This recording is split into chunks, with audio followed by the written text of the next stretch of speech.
Puji Tuhan, saat ini saya akan memaparkan materi tentang jaminan keselamatan. Nah, mengapa kita perlu memahami jaminan keselamatan? Di sini ada dua sikap yang keliru tentang jaminan keselamatan. Pertama, merasa sudah selamat padahal belum selamat. Kemudian yang kedua, merasa ragu dengan keselamatannya. Nah,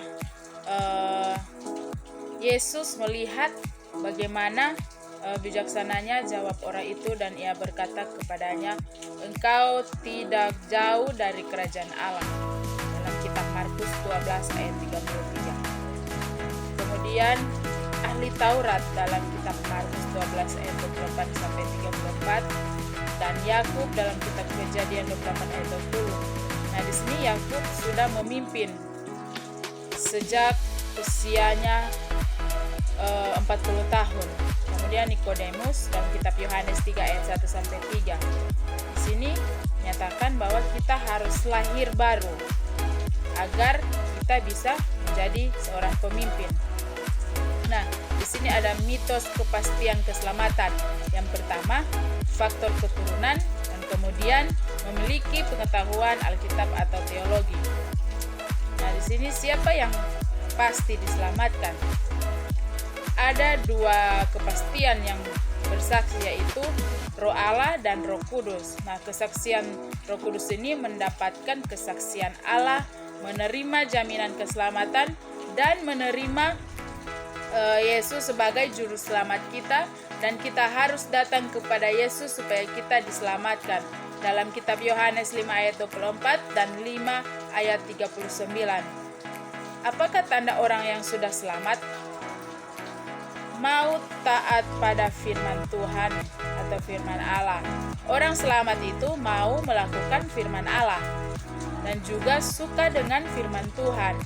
Kalau orang yang tidak mau selamat, dia tidak mau melakukan firman dan tidak mau diatur. Nah, kita yang mengalami kasih Tuhan, pasti kita akan mengalami berkat Tuhan. Apakah saat ini kita benar-benar adalah anak Tuhan sehingga berhak mendapatkan jaminan keselamatannya? Nah, pertama kita harus menyadari kesalahan kita dan tidak mau hidup di dalam dosa.